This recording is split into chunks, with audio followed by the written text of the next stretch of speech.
What kind of society is America? The United States has often been thought of as a melting pot, but recent deployments tend towards cultural diversity, pluralism, and the image of a salad bowl rather than a melting pot. Due to the extent of the American culture, there are many integrated but unique social subcultures within the United States. Hey there, how y'all folks doing this fine day? It's Gator here at the cable company, and I'm so glad you stopped in to see me. Today we're going to go over what makes a free society. For y'all that don't stick around and watch the lecture, I'm going to just simplify it. Okay, morals. Okay, the citizen has a moral obligation to be good, decent. When you have all these honorability, incorruptibility. This is what makes a free society. And the founding fathers, they realized this early on. And when we get right into it, let's get started right now, okay? Let's go for it. Here we go. Virtue.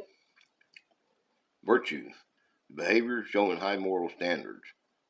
Similar as goodness, virtuousness, righteousness, morality, excellentness, uprightness, understandingness, integrity, dignity, rectitude, honesty, honorableness, honorability, honor, incorruptibility, propriety, decency, respectability, nobility, nobility of soul and spirit, nobleness, worthiness, worth, good, trustworthiness, merit, inapproachableness, blameless, purity, pureness, lack of corruption, merit, principles, high principles, and ethics.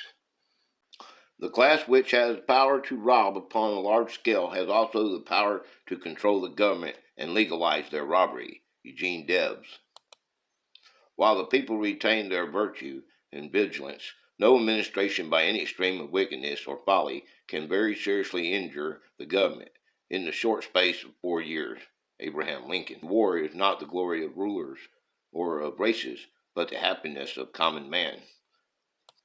Where the people fear the government, you have tyranny. Where the government fears the people, you have liberty. While all other sciences have advanced, that of the government is at the stand. Little better understood, little better practiced now and then, 3,000 or 4,000 years ago, John Adams. We ought to consider that what is the end of government before we determine which is the best form.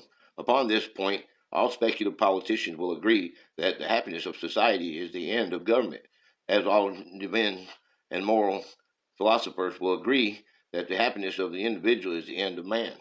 John Adams. Fear is the foundation of most governments. John Adams. Government was instituted to promote the welfare of mankind and ought to be administered for the attainment of the end. John Dickerson. To prevent government from becoming corrupt and tyrannous, its organization and methods should be as simple as possible. Its functions be restricted to those necessary to the common welfare, and in all its parts, it should be kept as close to the people as directly within their control as may be. Henry George. What the government is good as is collecting taxes, taking away your freedoms and killing people. It's not good at much else. Tom Clancy. A limited democracy might indeed be the best protector of individual liberty and be better than any form of limited government, but an unlimited democracy is probably worse than any other form of unlimited government, because the government loses the power even to do what it thinks right if any group on which its majority depends thinks otherwise. The chief evil is unlimited government, and nobody is qualified to wield unlimited power. The powers which modern democracy possesses would be even more intolerable in the hands of some small elite. It is not who governs, but what government is entitled to do that seems to me the essential problem. If you have a government of good laws and bad men, you will have bad government, for bad men will not be bound by good laws. If men were angels, no government would be necessary. James Madison. Public confidence in the integrity of government is indispensable to faith in democracy. And when we lose faith in the system, we have lost faith in everything we fight and spend for. Aldi Stevenson. Life is a better teacher of virtue than politicians, and most sensible governments in the past left moral faults alone. Instead, democratic citizenship in the 21st century means receiving a stream of improving messages from authority. Kenneth Miglu. Our rulers have no business telling us how to live. They are tiresome enough in their exercise of authority. They are intolerable when they mount the pulpit. We should never doubt that naturalizing the moral life is the first step toward totalitarianism. Kenneth McGraw. A government which cannot protect its humblest citizens from outrage and injury is unworthy to name and ought to not command the support of a free people. Charlie Nash. That this nation under God shall have a new birth of freedom, and that government of the people, by the people, for the people, shall not perish from the earth. Abraham Lincoln. We have never been a people who place all our faith in government to solve our problems, nor do we want it to. But we don't think the government is the source of all problems either. Barack Obama. Government, even in the best state, is but a necessary evil. In the worst state, an intolerable one. Thomas Paine. In the present crisis, government is not the solution to our problem. Government is the problem. From time to time, we've been tempted to believe that society has become too complex to be managed by self-rule, that government by an elite group is superior to government for, by, and of the people. Well, if no one among us is capable of governing himself, then who among us has that capability? Ronald Reagan. If the natural tendencies of mankind are so bad that it is not safe to permit people to be free, how is it that tendencies of these organizers are always good? Do not legislators and their appointed agents also belong to the human race, or do they believe that they themselves are made of a finer clay than the rest of mankind? Bills were passed not only for national objects but for individual cases, and laws were most numerous when the Commonwealth was most corrupt. The term free society is used frequently by American libertarian theorists to denote a society in which their ideal political, legal, and economic aims are in effect. In a theoretical free society, all individuals act voluntarily, having the freedom to obtain the power and resources to fulfill their own potential. What are the elements of free society? Among these are life, liberty, and the pursuit of happiness. Government's role in society, then, is to secure these rights, not to create or dispense them. This is the moral basis of a free society. What is justice in a free society? Justice means that a person must be accountable for his own actions, entitled to the reward of his labor, and responsible for the consequences of his wrongdoings. Freedom not only means that the individual has both the opportunity and the freedom of choice, it also means that he must bear the consequences of his actions. What does it mean to be free in today's society? Freedom means many things to many people. Freedom can mean having the opportunity to vote for particular ideals or for people who best represent our views. Freedom can refer to the concept of freedom of speech, the ability to freely voice personal opinions or perspectives. We are not afraid to follow truth wherever it may lead, nor to tolerate any error so long as reason is left free to combat it. Thomas Jefferson. The most fortunate of us in our journey through life frequently meet with calamities and misfortunes which may greatly affect us, and to fortify our minds against the attack of these calamities and misfortunes should be one of the principal studies and endurers of our lives. If I am to succeed, the sooner I know it, the less uneasiness I shall have to go through. If I am to meet with a disappointment, the sooner I know it, the more of life I shall have to wear it off. As to the species of exercise, I advise the gun. While this gives a moderate exercise to the body, it gives boldness, enterprise, and independence to the mind.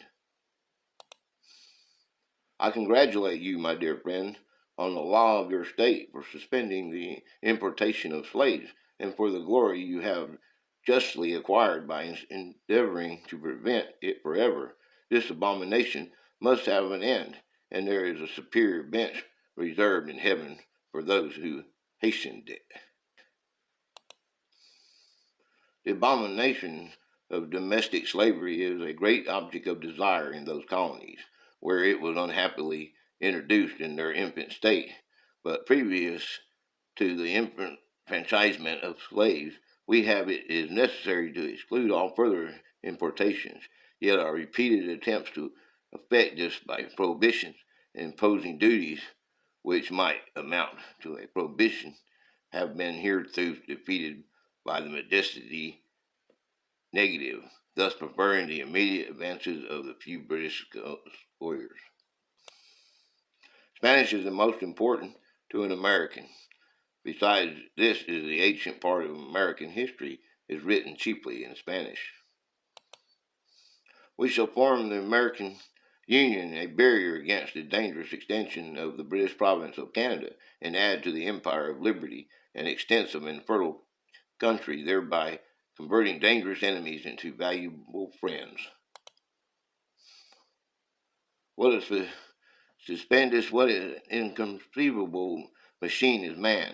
Who can endure toil, famine, stripes, imprisonment, and death itself in the vexation of his own liberty, and the next moment be deaf to all those motives whose powers supported him through his trial and inflict on his fellow men a bondage, 1 hour of which is fraught with more misery than ages of that which he rose in rebellion to oppose. An elective disposition was not the government we fought for.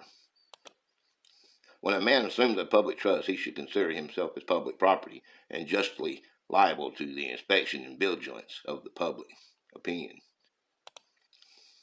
Can the liberties of nations be thought secure when we have removed their only firm basis, a conviction in the minds of the people that these liberties are the gift of God, that they are not to be violated, but with his wrath? Indeed, I tremble for my country when I reflect that God is just, that his justice cannot sleep forever. In a warm climate, no man will labor for himself who can make another laborer for him. This is so true that of the proprietors of slaves, a very small proportion indeed are ever seen to labor. Manners and opinions change. With the change of circumstances, institutions must advance also and keep pace with the times. We might as well require a man to wear still the coat which fitted him when a boy, as civilized society to remain ever under the regime of their barbarous ancestors. It is a preposterous idea which has lately deluged Europe in blood. Monarchs, instead of wisely yielding to the great gradual change of circumstances of favoring progressive accommodations, monarchs, instead of wisely yielding to the gradual change of circumstances of favoring progressive accommodations to progressive improvement, have clung to the old abuses, entrenched themselves behind steady habits, and obliged their subjects to seek through blood and violent, rash, and ruinous innovations, which had they been referred to peaceful deliberations and collected wisdom of the nation, put into acceptable and salutary forms. Let us follow no such examples. God, who gave us life, gave us liberty. At the same time, the hand of force may destroy, but cannot disjoin them. Truth will do well enough if left to shift for herself. Truth is the proper and sufficient antagonist to error. We hold these truths to be self-evident, that all men are created equal, that they are endowed by their Creator with an inherent and inalienable right, that among these are life, liberty, and the pursuit of happiness. What it truly means to be free. Freedom means having the right choices to choose from. People usually associate freedom and choices. Freedom means you are free to choose. It means you are free from boundaries. And it follows that the more choices we have, the more freedom we have. What makes a society a society? In sociological terms, society refers to a group of people who live in a definable community and share the same cultural components. On a broader scale, society consists of people and institutions around us, our shared beliefs, and our culture ideas. Typically, many societies also share political authority. Why do we need a society? Man needs a society for his existence or survival. The human child depends on his parents and others for its survival and growth. The inherent capabilities of a child can develop only in society. The ultimate goal of society is to promote good and happy life for its individuals. Thank you so much for coming in and stopping in and seeing me today. It's been a pleasure to do this for you. I hope you got something out of it. Make sure you come and see me and Way Too Cool Sunday live. Yeah, you come see us. We have a lot of fun.